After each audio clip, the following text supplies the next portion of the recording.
त्यो नेमको पछाडि रातो एस्ट्रिक साइन आइरहेको हुन्छ, त्यो नभरिकन सबमिट हुँदैन। ल नेमको यो बनाइयो, अब के गर्ने भन्दा अर्को चाहियो नि त, अर्को चाहिन्छ, यस्तै चाहिन्छ अर्को भने यो डुप्लिकेट बनाउनु, नयाँबाट गर्छु भन्नुहुन्छ भने प्लस गर्नु, डुप्लिकेट गर्यो भने सेम यस्तै बन्छ नेमैसँगको हैन, डुप्लिकेट गर्यो भने त्यो भयो। अब फादर्स नेम भन्दा भयो, अब प्लस गर्यो भने चाहिँ नयाँ आयो, त्यो फेरि रिक्वायर पनि लाउनु पर्यो, यो पनि छान्नु पर्यो क्या। अब यहाँनिर नेम पछाडि उसको स्कुल भन्नु, कुन स्कुलबाट हो, स्कुल केमा हुन्छ, सर्ट नै भयो। यो पनि रिक्वायर गर्ने कि नगर्ने, स्कुलको नाम पनि रिक्वायर गर्नु।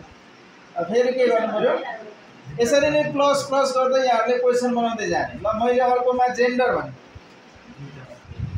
अब जेन्डर भनेको चाहिँ के गर्ने त, लेख्न दिने कि छान्न दिने, मल्टिपल चोइस छान्ने।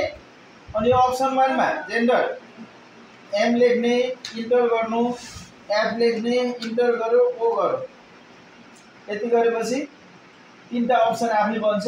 यसलाई पनि रिक्वायर गरिदियो भने कम्पलसरी हुन्छ, गरेन भने हुँदैन, एउटा नगर्नु जेन्डर।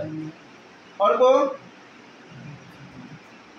के चाहिन्छ, कन्ट्याक्ट, कन्ट्याक्ट नम्बर केमा हुन्छ, अब सर्टमै हुने भयो, यो चाहिँ रिक्वायर नै गर्ने, ठिक छ। त्यस्तै अर्को एउटा ड्रप डाउन वाला डिस्ट्रिक्ट गरौँ अथवा पालिका भनौँ न, पालिका भनौँ। अब यहाँ चाहिँ पालिका चाहिँ छान्ने, ड्रप डाउन दिउँ। ड्रप डाउनमा मेची नगरबाट आउँ, मेची नगर, बितामोड, कन्काई, दम त्यसरी राख्ने, कतिवटा राख्ने राख्नुहोस्, यसलाई रिक्वायर गर्ने। ओके, अब यति बनाएँ मैले फर्म। यति फर्म बनाइसकेपछि के गर्नुपर्छ, अब यसलाई पब्लिस। यो फर्म पब्लिस भयो, कसलाई दिने यहाँ हेर्नुहोस्, एनीवान दिनु पर्यो। यहाँ म्यानेज गरेर रेस्ट्रिक्टेड छ नि,